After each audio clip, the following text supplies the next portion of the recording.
E eu queria convidar os irmãos a abrirem as suas Bíblias na segunda carta de Paulo aos Coríntios. Segunda carta de Paulo aos Coríntios, capítulo 3.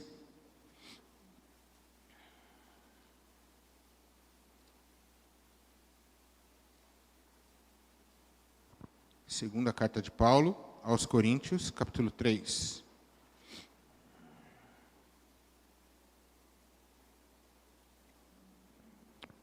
Amém? Todos encontraram? Acho que também deve estar passando aqui. Não, daqui a pouco vai chegar aqui, né? Ok, maravilha. Eu convido os irmãos a colocarem de pé nesse momento para lermos a palavra de Deus com reverência. Eu vou pedir a ajuda dos irmãos para a leitura.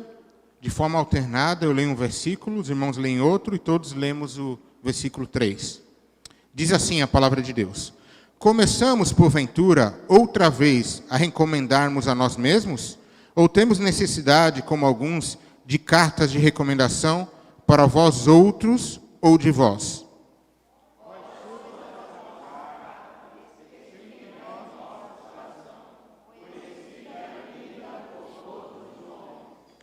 Estando, todos juntos, estando já manifestos como carta de Cristo, produzida pelo nosso ministério,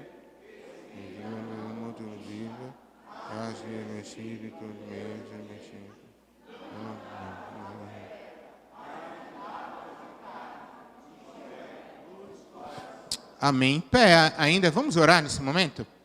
Pai, nós te agradecemos por essa noite, te agradecemos porque o Senhor é Deus conosco, Deus Emanuel, e o Senhor enviou seu Filho para morrer na cruz por nós, e também enviou a seu Santo Espírito que está agora presente em nosso meio, Pai. E nós queremos lhe pedir nessa noite, humildemente, Pai, para que o Senhor possa falar conosco nessa noite, Pai. Use o teu Espírito para tocar a cada um dos nossos corações, abre o nosso entendimento, a nossa mente para entender a tua palavra, Pai. Assim que eu oro agora, e eu lhe clamo nessa noite, Pai, que não seja as minhas palavras, que não seja o meu desejo, mas que seja o Senhor falando aos nossos corações, Pai. Assim que eu oro agora e te agradeço, no nome de Jesus, Pai. Amém. Amém. Podeis assentar, meus irmãos. E nessa noite, enquanto eu preparava essa mensagem,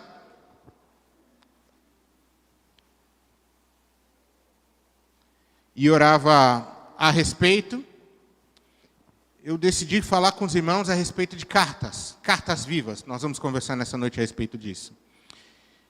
E quando eu era criança, e os irmãos já sabem que eu gosto de andar, né? Então já. Quando eu era criança, quem tem mais aqui do que 30 anos? Levanta a mão, para ter uma noção. Acho que é a maioria, né?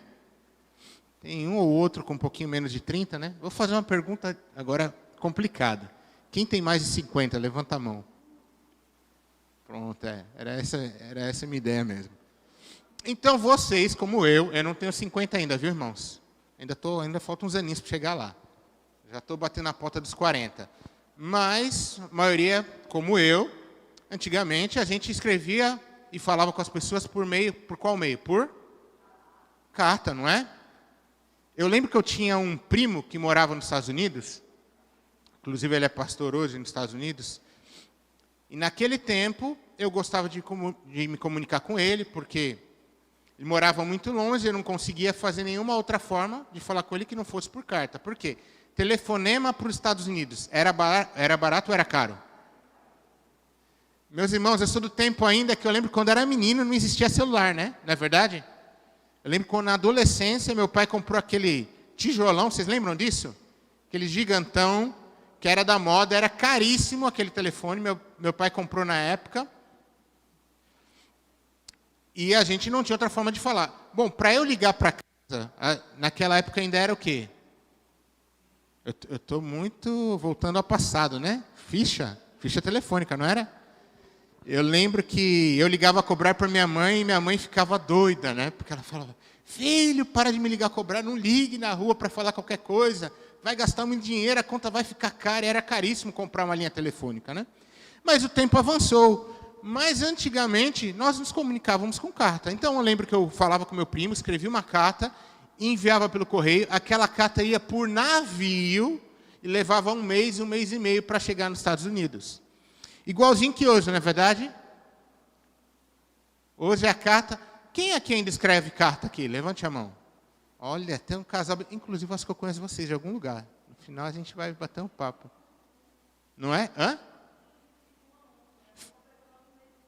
9 meses de casado. Oh, glória, amém. Parabéns, viu? Deus abençoe. E fizeram uma carta ontem. Pronto.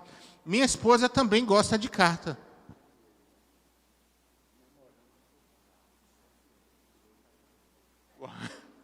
Olha aqui os irmãos testemunhando aqui, que eles namoraram 7 anos por carta e depois casaram. Olha só que bênção. Que maravilha. Deu certo, não foi? Deu certo. E ali também ainda continuam mandando carta, né? E eu gosto de vez em quando, eu abro alguma coisa minha, algum lugar meu. Às vezes Karina, ela gosta de botar um bilhetinho. E eu lembro que algumas cartas ela escreveu também. Eu confesso que eu não era muito de escrever, até casar. Depois que eu casei, eu acho que até melhorei a escrita, né? E aprendi. Mas é muito interessante a carta, porque é algo muito comum. E a gente tem diferentes tipos de carta. Tem carta de amor, não é? Em que um se declara para o outro, né? Como casal ali, a carta de amor. Temos outro tipo de carta. Carta de amigos, né? Celebrando a amizade. Eu lembro de uma carta famosa. Tem um livro do Dr. Pfizer e Freud. Freud não era cristão, não tinha nada com o cristianismo, e Pfizer, um teólogo cristão, e eles trocam cartas de forma respeitosa, falando sobre sua fé. E há diversas cartas, inclusive há cartas que foram escritas e pararam uma guerra por uma carta que chegou, no momento de um ataque. Chega aquela carta e aquela guerra para. Então, a carta tem um poder impressionante. Também tem cartas até inusitadas. Tem algumas cartas que eu creio que todos vocês gostam também, não é? As famosas cartas de cobrança, não é? Quem não gosta aqui de receber uma carta de cobrança? Ninguém, né? Nem aquela carta também famosa que tem um código de barras embaixo, né? O famoso boleto, né? Que vem por meio de carta muitas vezes. Então, nós temos diferentes tipos de carta. E por incrível que pareça, elas ainda existem. E quando nós vamos para o texto, nós vamos entender que Paulo aqui está escrevendo para a igreja de Coríntios, que era uma igreja jovem. A igreja de Coríntios não era uma igreja de muito tempo. Era uma igreja, inclusive, recém-formada. Que, inclusive, teve o dedo de quem para aquela igreja ser formada? Quem sabe? De quem? Do próprio Paulo. Exatamente. O próprio apóstolo Paulo foi um dos fundadores daquela igreja de Corinto. E essa carta vai apresentar instruções sobre a fé e de como se portar como cristão. Mas ela não apresenta só isso, mas ela apresenta soluções para alguns problemas para aquela jovem igreja. Então, antes de eu entrar no texto, eu acho necessário nós entendermos um pouco o contexto dessa igreja de Corinto, que estava acontecendo naquele tempo. Segundo alguns teólogos e historiadores, Paulo passou aproximadamente 18 meses ali na cidade de Corinto, quando teve a fundação dessa igreja, onde ele ajudou no trabalho.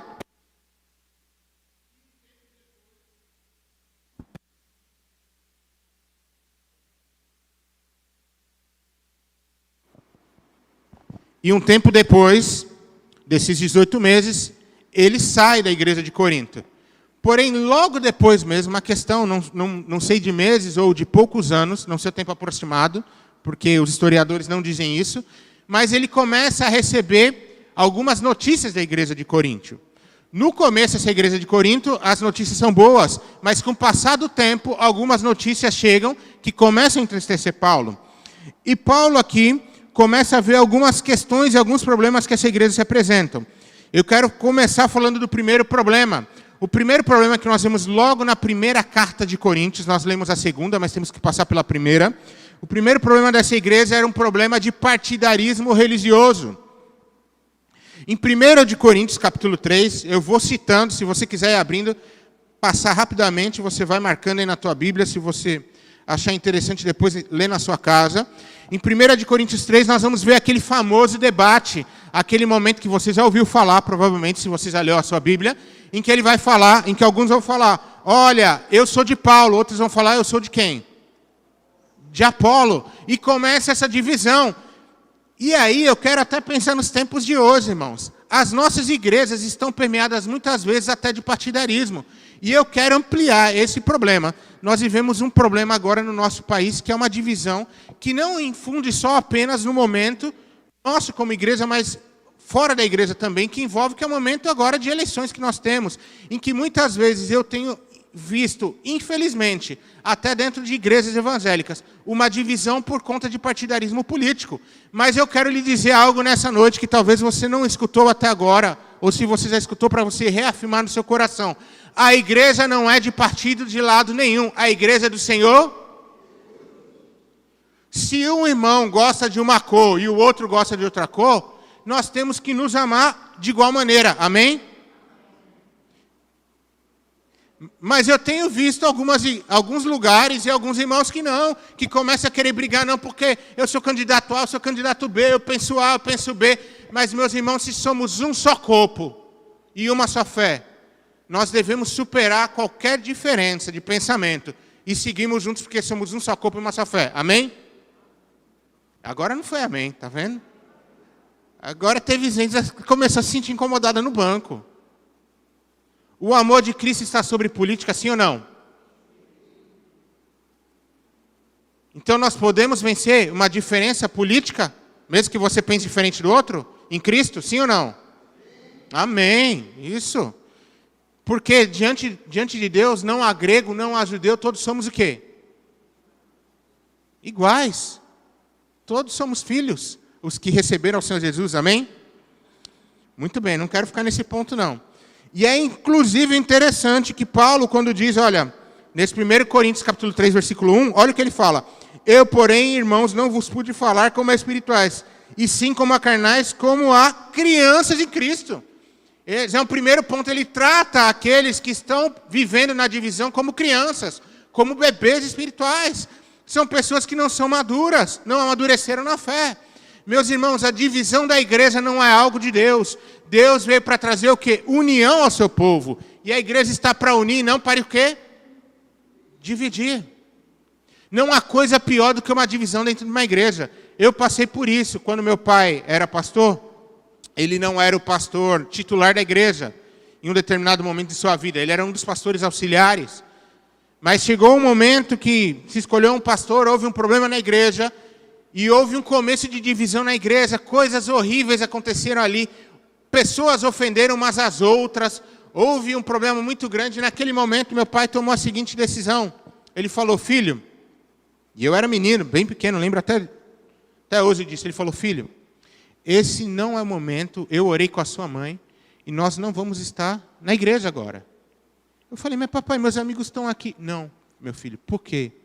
Eu sinto que não é o momento de estarmos aqui no meio dessa briga em pé de guerra, mas é o momento de nós buscarmos a Deus, para Ele fazer sua vontade. Eu lembro até hoje, o papai mudou de igreja, por um curto momento, eu fui com ele, e logo um tempo depois aquela divisão passou, mas houve sim, houve mágoa, houve dor, e isso levou tempo até que fosse sarado. E é muito interessante que anos depois, um novo pastor chega à igreja e ele chama todas as partes e há perdão, há oração. E aquele povo que vivia separado, outros que fundaram até outra igreja, se unem novamente, pedem perdão e vivem novamente em paz, porque somos um só povo, uma só igreja e um só corpo. Eu não sei se você já passou por algo assim na sua vida, irmão. Ou se de repente não é nem igreja, mas eu quero lhe dizer algo. Deus é amor, amém? E assim como Ele é amor, também Ele é o quê? Justiça, e Ele também é perdão. Se Deus te perdoou, por que você não pode perdoar? Talvez você chegou nessa noite hoje com o teu coração duro, com o seu coração cheio de rancor. Mas eu quero lhe dizer algo nessa noite. Você precisa receber o perdão do Senhor e também dar o perdão para outra pessoa. Não guarde isso no seu coração. A segunda característica que nós vamos ver de algo que estava acontecendo na igreja era que a igreja estava sendo permissiva. Em 1 Coríntios 5, nós vemos isso, se você depois pode ler em sua casa, como foi inclusive em um dos casos, olha só, 1 Coríntios, eu só vou ler o versículo 1 de 1 Coríntios, capítulo 5, olha o que estava acontecendo nessa igreja. 1 Coríntios 5, 1. Geralmente se ouve que há entre vós imoralidade tal, como nem mesmo entre os gentios, Isto é, haver quem se atreva a possuir a mulher do seu próprio pai. Essa palavra é dura, irmãos. Paulo está dizendo que havia dentro da igreja um jovem, provavelmente um jovem, que estava se acostando. Acostando é a palavra certa ou é em espanhol? Agora, em espanhol é acostando, agora faltou em português. Obrigado. Que estava se relacionando com, não sei se era a mãe, acredito aqui que provavelmente seria a madrasta, porque não fala com sua mãe, mas fala com a esposa de seu pai. Vá vendo a que nível aquela igreja estava chegando, de permissividade, de moralidade. Quer dizer, estava havendo um caso ali, não direto, mas indireto, de incesto, dentro daquela igreja. E essa é a igreja que Paulo havia fundado, estava trabalhando nela, e quando deixou, e olha só como a que ponto ela estava chegando, essa igreja. Essa igreja estava permitindo que o nome da igreja fosse escarnecido. Inclusive no capítulo 6 de 1 Coríntios, vai falar a respeito de problemas de judicialização. Irmãos em Cristo levando causas à justiça. Meu irmão, não tem pior coisa do que uma igreja ser o quê? Judicializada. É uma vergonha para o corpo, é uma vergonha para o nome de Jesus. Quer dizer, irmãos levavam causa contra causa à justiça. E daí é pior. Infelizmente, a gente ainda hoje, que ainda tenta de formas, indiretas ou indiretas, levar inclusive as igrejas à justiça. Mas isso é temerário e é horrível. E a melhor forma é a igreja do Senhor resolver isso fora da justiça. Se há alguma causa, vamos resolver fora, mas não deixar chegar a tal ponto em que o nome de Jesus seja escarnecido por meio de um ato como esse. Uma terceira coisa que nós vemos aqui, um problema, é que enfrentavam problemas com a idolatria. Se o irmão for a 1 Coríntios, capítulo 10, Paulo vai falar a respeito dessa idolatria. Ou seja, Paulo está exortando aquelas pessoas, aquela igreja de Corinto, a abandonar a prática da idolatria. Por quê? Corinto está na Grécia, na região da Grécia. E quando nós olhamos para o povo grego era um povo idólatra. Eles adoravam não a um Deus, mas adoravam a diversos o quê? Deuses. Quando nós vamos a Atos e vemos quando o apóstolo Paulo vai ali à Grécia, a Atenas inclusive, ele vai a um lugar chamado Areópago. Obrigado, irmão. Hoje eu estou confundindo as palavras.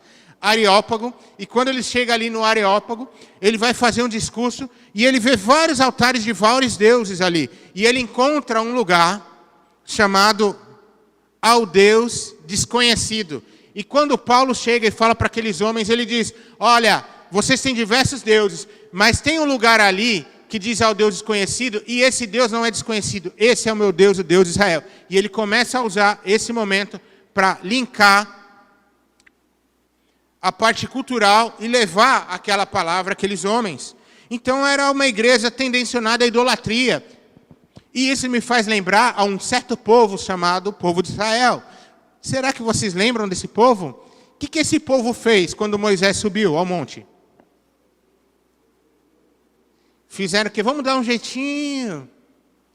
Vamos pegar o ouro, pessoal. Dá um brinco, minha irmã, dá a pulseira, dá o ouro que está escondido aí dentro da tua tenda. Vamos juntar aqui, vamos fazer o quê? Um bezerrinho de ouro. Que mal tem fazer um bezerro de ouro? E aí eu quero inferir a outro problema. Muitas vezes, nós não somos idólatras em deuses, mas nós somos idólatras com as nossas próprias coisas. Tem pessoas hoje que podem não adorar um Deus, mas adoram o quê? Adoram ao dinheiro. Adoram o quê? Adoram os bens. E tem outros que são extremamente hedonistas, que adoram o seu bel prazer. E tem outros que adoram, sabe o quê, meus irmãos? Eu acho que a outra vez que eu vim pregar aqui, eu falei sobre isso. Mas a parte mais bonita, o umbigo, né?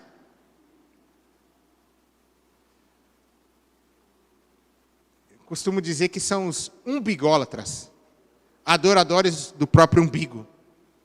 Só olham para si, só pensam em si e esquecem do resto. E essa igreja estava enfrentando esse problema da idolatria. A quarta coisa que nós vemos é que eles corromperam a ceia do Senhor. Em 1 Coríntios 11, Paulo vai instruir a ceia ali, e ele inclusive vai falar, aqueles que sim, ele vai falar sobre não bebedeira, sobre contra-bebedeira, sobre contra-comer, porque muitos iam lá, naquela época a ceia do Senhor era feita de vinho, pegavam, e não era apenas um pão, como nós comemos hoje, a ceia de forma educada, né? Lembrando, mas era uma ceia mesmo, havia muita comida, e eles pegavam o vinho e faziam o quê? Se embebedavam literalmente. Enchia a cara no bom português. Ficavam traçando as pernas literalmente de tanto que bebiam. Outros cometiam o ato o quê? Da glutonaria, meus irmãos. Sabe o que eles faziam?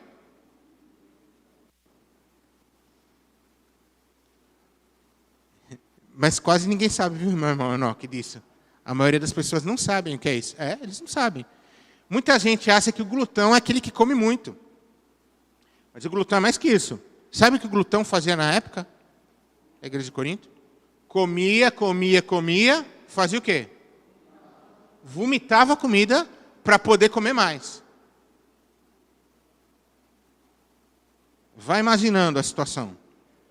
E ainda tinha outra situação dentro da ceia do Senhor, que era, eles negligenciavam os pobres.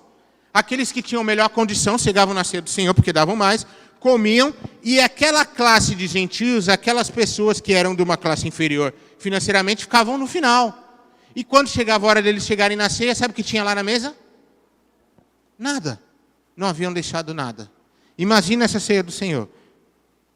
A quinta coisa que nós vamos ver característica dessa igreja é que havia uma desordem no culto. De 1 Coríntios, capítulo 12, versículo 14, vai falar sobre essa desordem. Era uma bagunça, meus irmãos. Era tudo ao mesmo tempo. Nós somos batistas, amém? Tentamos ter ordem, sim ou não? Ordem e respeito. Tem um momento para cada coisa.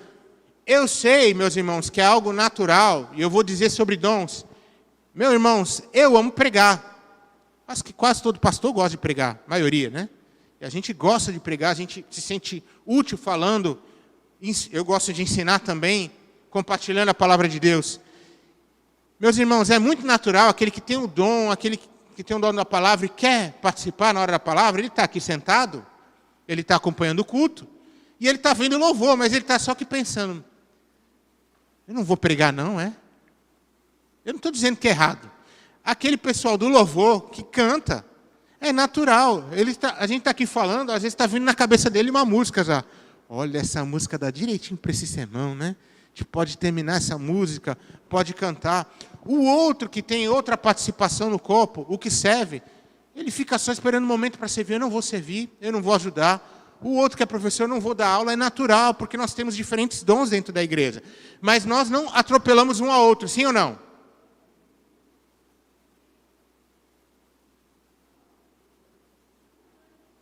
Olha, tem gente que falou não, tem gente que falou sim. Não era para acontecer. Pode acontecer. Mas nós temos que viver com ordem e decência. Cada momento, seu momento. O momento da palavra, o momento da oração, o momento da intercessão. O momento do louvor, o momento do anúncio. Cada momento qual é importante dentro do corpo e dentro da nossa comunhão e dentro do nosso culto. Mas aquela igreja não. Eu lembro até hoje, vou contar rapidamente isso. Certa vez, eu fui pregar numa igreja, e eu estava pregando nessa igreja, e de repente, no meio da pregação, levanta uma irmã, e começa a gritar, faz uma barulheira, e começa a falar em línguas, vou usar outro termo, em línguas diferentes.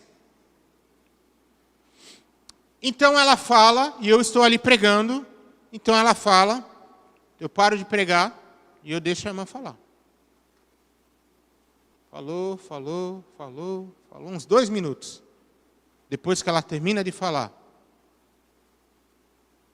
Fala, irmãos, vamos esperar para ver se há tradução. Ninguém se levanta, ela não fala nada. E ela ainda estava em pé, então eu falei, irmã, por favor, sente agora e fique calado em nome de Jesus. Porque essa palavra não vem de Deus e atrapalhou a ordem do nosso culto. Ela sentou, ficou quieta. Quando terminou o culto, eu fui lá e falei com ela, minha irmã, se Se é para a edificação da igreja, tem que ter o quê? Interpretação, tem que haver tradução. Senão é apenas algo falado para si mesmo e nada mais do que isso. Mas vamos seguir adiante, que eu não vim falar sobre isso hoje. Então, diante dessa situação toda, Paulo está exortando a igreja de Corinto nos primeiros 15 capítulos, e há uma mudança de atitude, de pensamento, e no capítulo 16, ele termina falando, em 1 Coríntios, sobre os necessitados. Ele começa a falar sobre a importância de ajudar aqueles que tanto precisam. Depois, na segunda carta de Paulo, à igreja de Coríntios, ele ressalta uma autoridade espiritual. Porém, é interessante observar que ele não ressalta essa autoridade com autoritarismo, não. Mas ele ressalta essa autoridade como um pai na fé. Existe uma diferença de autoridade, autoritarismo, e de uma relação mais ou menos até como fraternal, de uma relação como paterna. Porque indiretamente, um pastor de uma igreja, ele acaba sendo pai daquela igreja, mas pai espiritual.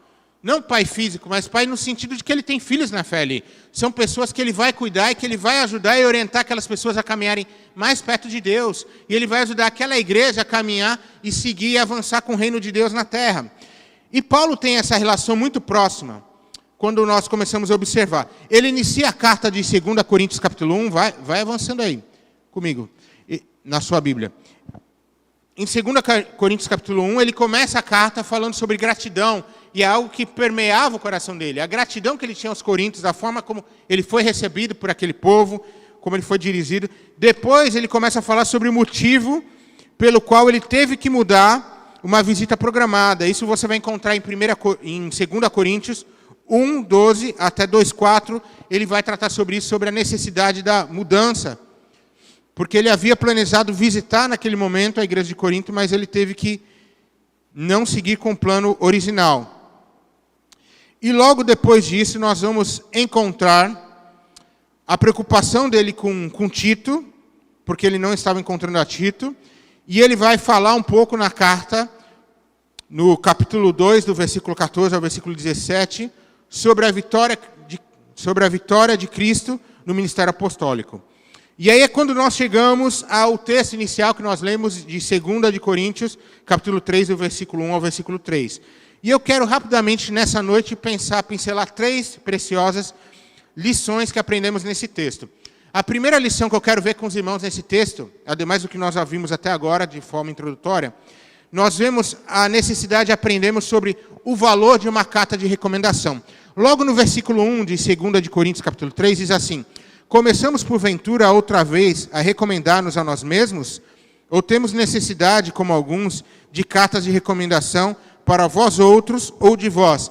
Aqui nós vemos Paulo falando sobre cartas de recomendação.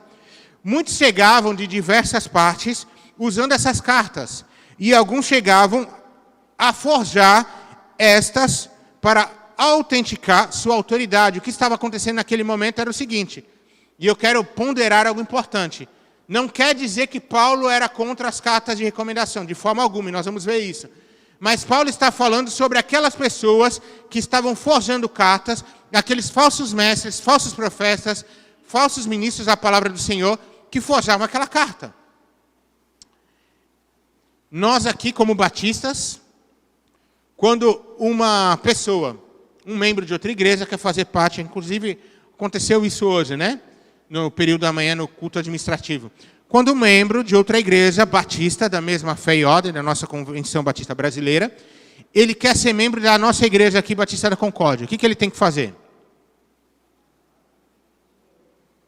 Ele tem que pedir uma carta de transferência, que ao mesmo tempo também vem com peso de recomendação.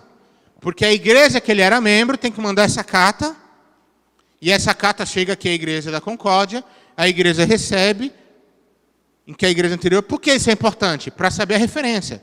Saber, vamos imaginar que tal pessoa, em determinado momento na vida, estava em tal igreja e arrumou confusão lá, deu problema, escandalizou o nome do Senhor ali, e veio fugindo para outra igreja, se escondendo, e agora quer resolver.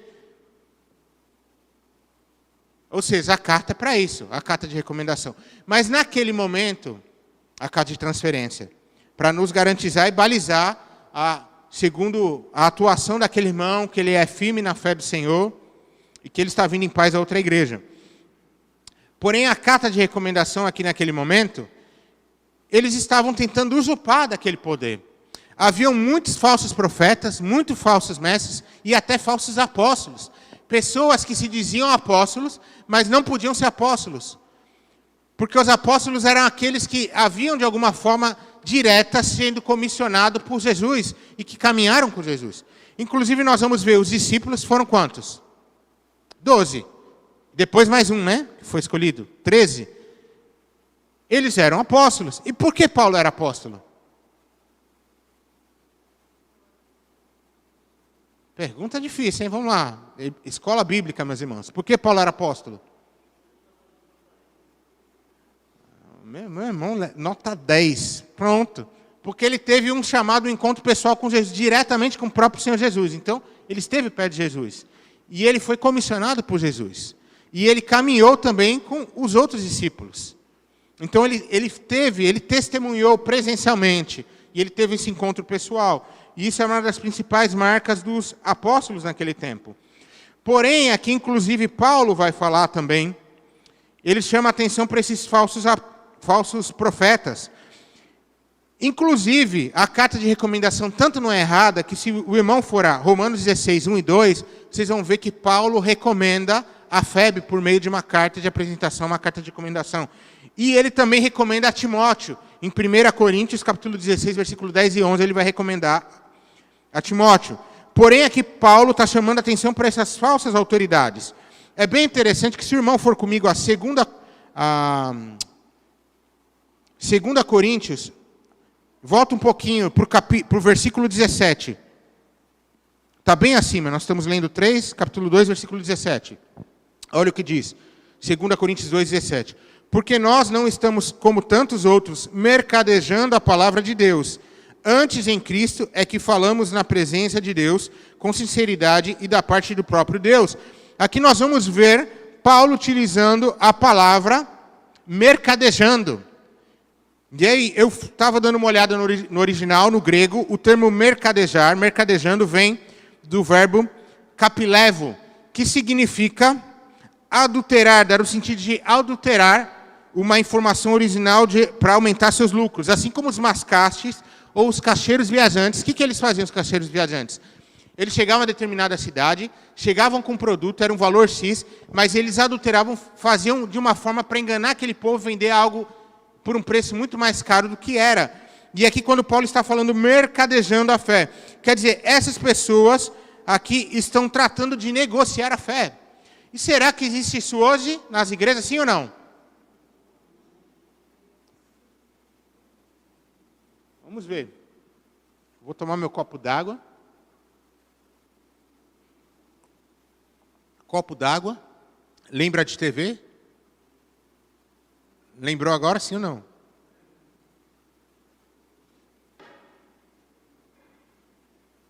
Lencinho, lembra de lencinho? Eu não estou sem lenço aqui. Ó, tem um aqui, ó. Vou deixar ele bem aqui. Lembra de lencinho? O óleo. Tem mais coisa ainda? A rosinha. O que mais?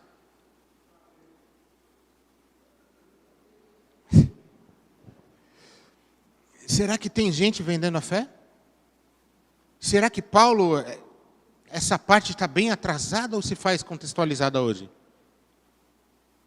É por isso que a Bíblia, tudo passa, mas a Bíblia continua sendo verdadeira e atualizada. Amém? Você vê, isso acontecia lá atrás. Até quem está fazendo isso hoje não está criando nada novo. Está utilizando algo que já era antigo, uma prática antiga. Então, nós vemos aqui o valor de uma carta de recomendação. Eu quero só ilustrar, para finalizar essa primeira lição. Eu lembrei de algo muito interessante quando fazia esse sermão. Hoje nós estamos em 2022, né? Há exatamente 17 anos atrás, foi quando eu iniciei meu ministério, eu fiz a minha primeira viagem missionária e eu fui para uma cidade chamada Juazeiro do Norte. Já ouviu falar dela? Tinha uma tal lá de uma romaria, vocês já ouviram falar? que iam lá adorar uma imagem e tal, pensar numa imagem. E aí eu fiz um trabalho justo com a primeira igreja batista de lá, fizemos um trabalho com outras missões também. Enquanto eu estava evangelizando, uma das coisas que a gente fazia, agora acho que mudou um pouco a romaria, mas naquela época a gente levava água para as pessoas, porque chegava muita gente no caminhão de pau de arara, e era um calor intenso, às vezes 40 e poucos graus, aquelas pessoas morriam de sede e não tinham dinheiro para comprar um copo d'água, por isso que elas iam num caminhão no pau de arara, às vezes não tinham nem dinheiro para comprar um alimento, elas iam lá literalmente para tentar cumprir uma promessa ou conseguir algo daquela imagem. E eu lembro que a gente dava água, colocava gelo, e aquelas pessoas ficavam muito felizes, agradecidas. A gente tinha cadeira, pedia para a pessoa até sentar se ela quisesse, pode sentar um pouquinho aqui, descansar. E às vezes, em alguns casos, a gente dava até alimento para aquelas pessoas. E durante aquele período, tinha algumas barraquinhas, assim, bem perto ali da imagem, lá em cima. Se vocês não têm noção de como é, você sobe um caminho, uma rampa bem íngreme para chegar lá na estátua, e depois tem uma outra lá em cima, uma menor. E eu lembro que tinha aquelas barraquinhas, então, uma das barraquinhas eu parei para olhar, de curiosidade, né? Deixa eu ver o que tem aqui. Então, uma das coisas lá que tinha bem interessante era um certificado. Uau, um certificado que o homem estava vendendo. Sabe qual certificado era esse? Certificado do céu.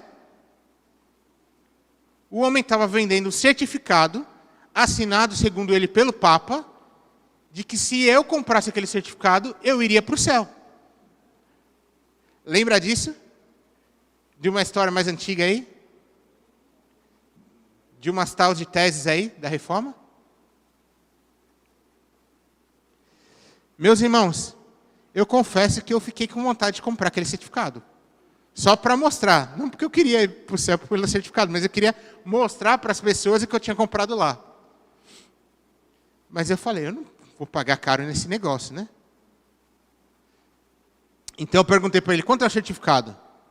Ele falou, olha, para o senhor, que eu vejo que não é um homem tão pecador assim, eu vendo para o senhor R$100.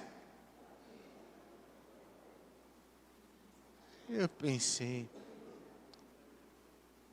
Eu falei, homem, olha a minha situação. E é bom que eu estava com uma roupa bem assim, né? De bermuda, camiseta, né? Acho que eu estava até de sandália. Falei, meu irmão, olha para mim. Eu não tenho R$100. Talvez eu não seja tão pecador como você pensa, realmente. Não preciso tanto, mas me ajuda aí, meu irmão. Dá uma ajuda aí. Eu sei que a gente negociou. E ele fechou comigo a R$30 a minha salvação.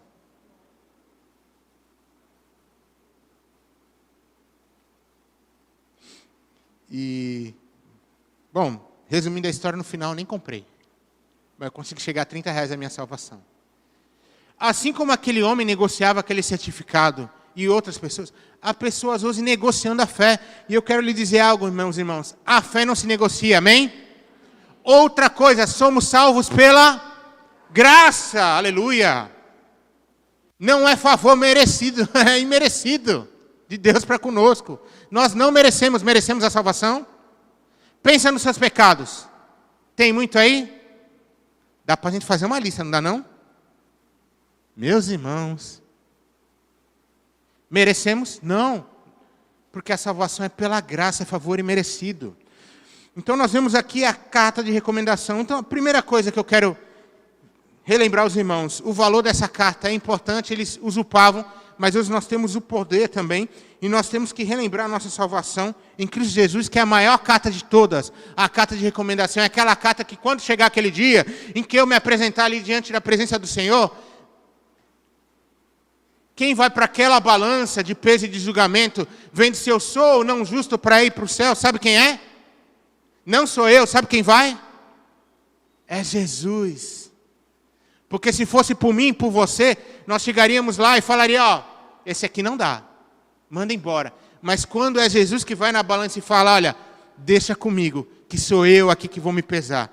E vai bater aquele lugar, ele vai para o lugar da balança e vai aparecer mais que perfeito. E é esse nosso Senhor e Salvador Jesus Cristo. A segunda coisa, irmãos, que nós vemos aqui, vós sois a carta. Paulo vai dizer aqui logo no começo do versículo 2, vós sois a nossa carta, escrita em nosso coração, conhecida e lida por todos os homens. O maior testemunho de Paulo na igreja de Corinto eram seus frutos. Segundo um teólogo chamado Burns, ele diz o seguinte: a conversão dos coríntios, sob o fiel trabalho do apóstolo, foi um testemunho melhor de seu caráter e fidelidade do que qualquer carta poderia ser. As maiores provas do apostolado de Paulo, porque muitos ali estavam perguntando, mas Paulo realmente é apóstolo? Havia uma certa linha dentro da igreja que questionava isso. E a maior prova do apostolado de Paulo foram as marcas que ele deixou na vida das pessoas. Aquelas pessoas testemunhavam por si só a diferença em que, por meio do ministério de Paulo e a ação de Jesus na vida delas, em que eles mudaram radicalmente. Foram vidas transformadas por meio de Jesus através do ministério de Paulo. Vós sois a vossa carta.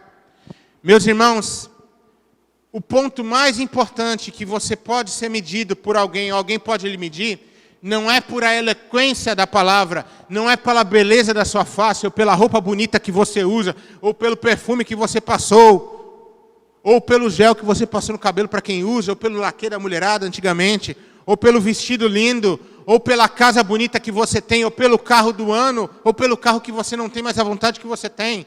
Não é assim a medida. Nós somos medidos pelos nossos frutos. Pelos frutos vos conhecereis. Uma vida não é medida pela aparência, mas é medida pela experiência com Deus e por seus frutos. E aqui quando eu falo fruto, não é só o fruto do Espírito, porque não são frutos, né? É o fruto do Espírito, que está em Gálatas. Mas também os frutos da vida. Quantas pessoas foram influenciadas por você? Quantos chegaram ao céu por sua causa? Quantas pessoas sabem mais de Deus por causa da sua vida? E esse é o ponto em que Paulo está tratando aqui. E eu quero partir para o último ponto, que está no versículo 3, diz assim: estando já manifestos como carta de Cristo, produzida pelo nosso ministério, escrita não com quê? Com tinta, mas escrita pelo Espírito de Deus, vivente, não em tábuas de pedra, mas em tábuas de carne, isto é, nos corações. O crente, preste atenção, meu irmão, o crente em Jesus é uma carta selada e marcada pelo Espírito Santo. A sua vida transmite o Evangelho. O mundo, a sociedade, não está buscando discursos bonitos. Sabe por quê? Porque discurso qualquer um faz, sim ou não? O mundo, a sociedade não está buscando uma roupa bonita. Porque roupa bonita, você tendo dinheiro, você vai e compra. E mesmo que você não tenha dinheiro, tem até crediário agora. Tem ou não tem? O pobre vai lá, se endivida e compra roupa bonita. E vai, se ajeita e vai.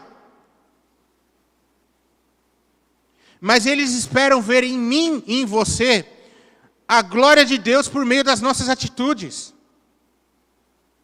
As pessoas não estão esperando ver algo bonito, elas estão esperando ver o caráter de Jesus na sua vida.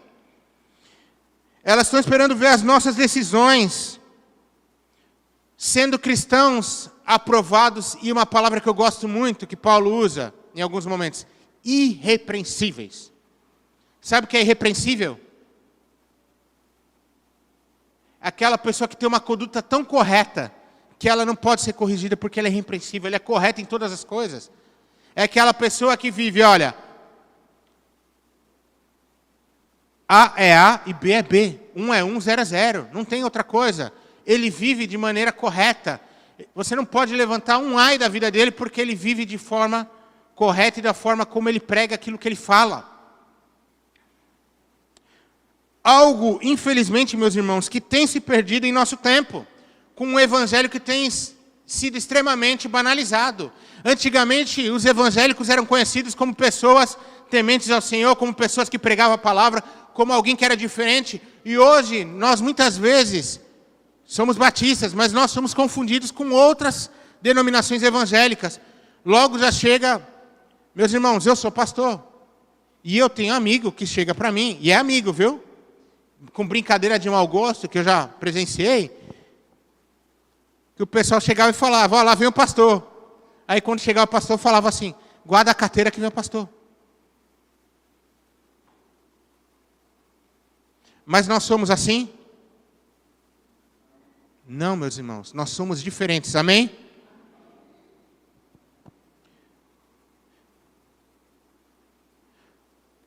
E esse evangelho é tão banalizado que correm atrás de bênçãos o tempo todo.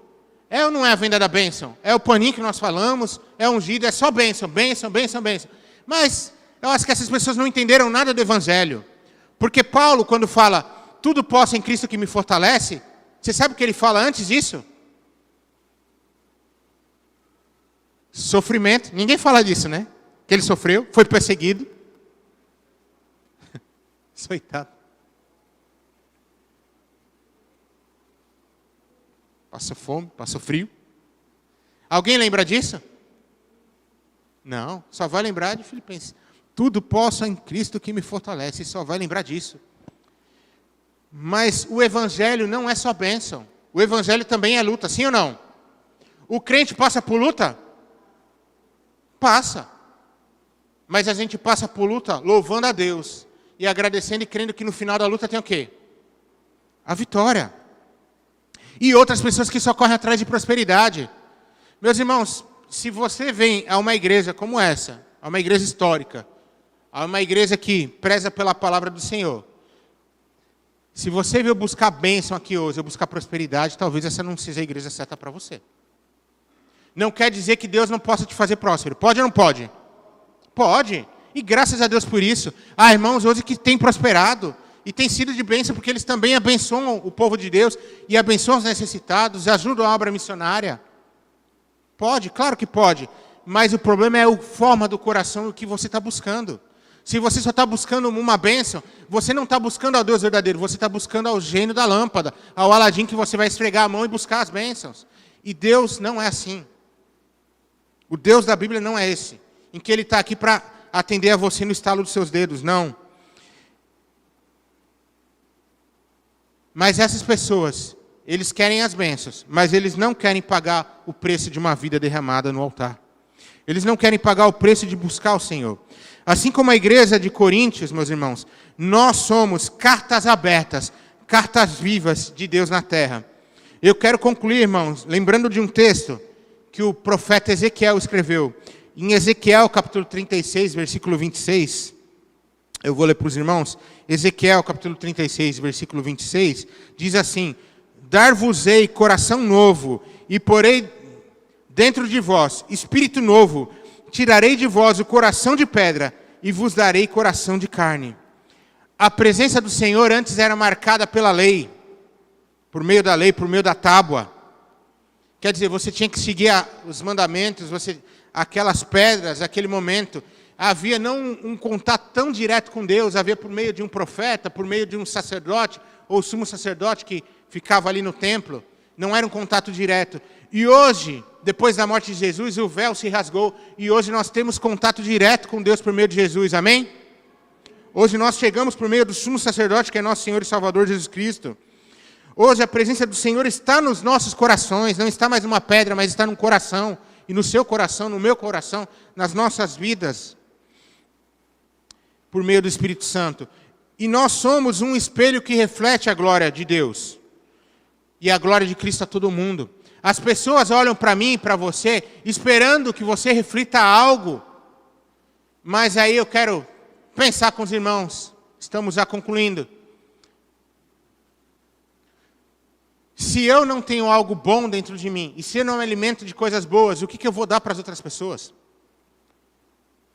Se eu não busco a plenitude da vida em Cristo, se eu não busco o melhor de Deus para mim, e seguir a sua palavra e ter um relacionamento pessoal com Ele, porque Jesus não é seu Salvador, mas Jesus também é relacionamento. É relacionamento todo dia. Se eu não tenho isso, o que eu vou mostrar para as pessoas? Eu posso mostrar o quê? Roupa, não posso? Posso. Eu posso mostrar o quê? Sorriso, né? Tá tudo bem? Já encontrou gente assim? Que está acabada por dentro? Que está angustiada? E que às vezes está até numa vida de pecado, mas ela não quer sair das aparências. E aí, o pessoal fala assim: Ô, meu irmão, tá tudo bem? Só vitória, só vitória. Mal sabe que esse crente está só na derrota, né? Só derrota, só derrota. Meu irmão, nós não devemos ser assim, nós devemos demonstrar a glória de Deus por meio das nossas vidas. Concluindo, eu quero concluir com vocês abrindo um último texto, rapidamente. Abra sua Bíblia no livro de Atos, o último livro de Atos.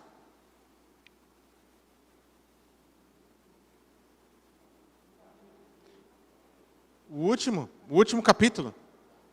Qual que é o último capítulo de Atos? Abra aí, Atos capítulo 29. Atos 29.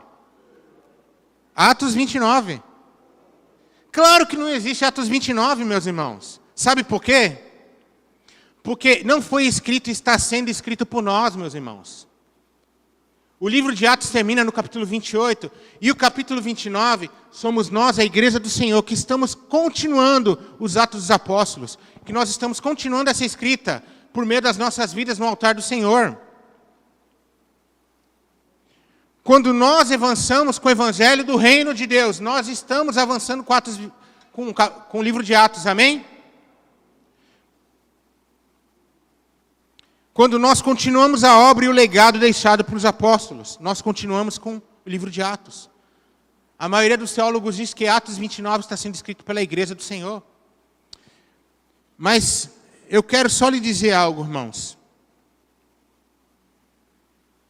Eu tenho uma preocupação muito grande, eu quero compartilhar isso com os irmãos. O tempo está passando para todo mundo aqui, tá ou não está? Eu lembro quando eu tinha 9 anos. Parece que foi ontem, né? Tive 18. Casei, foi ontem. Já tô chegando na casa dos 40. As coisas vão piorando, né? Que a careca vai aumentando, né? Vai ficando diferente. Outros irmãos aqui já passaram dos 50, é ou não é? Outros já passaram dos 60, é ou não é? Já tem outros que já passaram dos 70, amém? Agora vou usar. Tem outros que passaram do 80, amém? Aqui tem nenhum, não? Amém. Mas tem, com certeza na igreja tem. E a idade chega e o tempo vai chegando para todo mundo.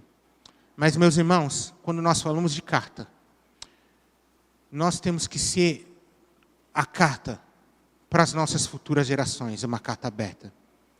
Meus irmãos, o que eu tenho encontrado dentro da igreja do Senhor, de jovens, filhos de crente, que estão com um pé no mundo, outro pé na igreja. De jovens desviados, de crianças perdidas. Porque nós muitas vezes olhamos para a nossa geração, mas esquecemos de investir nas futuras gerações. Você sabe o que foi que aconteceu com Josué e com Caleb? Livro de Juízes. Sabe o que foi que aconteceu? Josué vai embora, Caleb vai embora, e a nova geração não aprende sobre o Senhor. E o que acontece com eles? Entra a idolatria, entra o pecado, entra os problemas, e as coisas vão. Meus irmãos, quero lhe convidar a seguir com o legado da fé como carta viva de amor a Deus. Quero te convidar hoje, meu irmão, a se derramar na presença do Senhor, a derramar a sua vida no altar. E clamar ao Senhor que faça de você uma carta viva, que inspire as pessoas, uma carta viva que inspire as gerações atuais, uma carta viva que inspire quem está ao seu redor a buscar ao Senhor. As nossas crianças, os nossos jovens, precisam olhar para vocês, principalmente os que são mais adultos, precisam olhar para vocês e não olharem com medo, mas olharem, sabe com quê? Com respeito, com admiração. É chegar para o irmão e falar, olhar para o irmão aqui e falar, eu admiro o irmão pela fé que ele tem em Jesus. E eu quero quando, papai, essa criança chegar para o pai e para o tio e falar, papai, eu quero quando crescer ser igual a esse irmão. Porque ele se manteve firme na fé todo esse tempo. E não se distanciou dos caminhos do Senhor. Nossas gerações precisam disso. Elas precisam olhar para nós e nos ver como um espelho.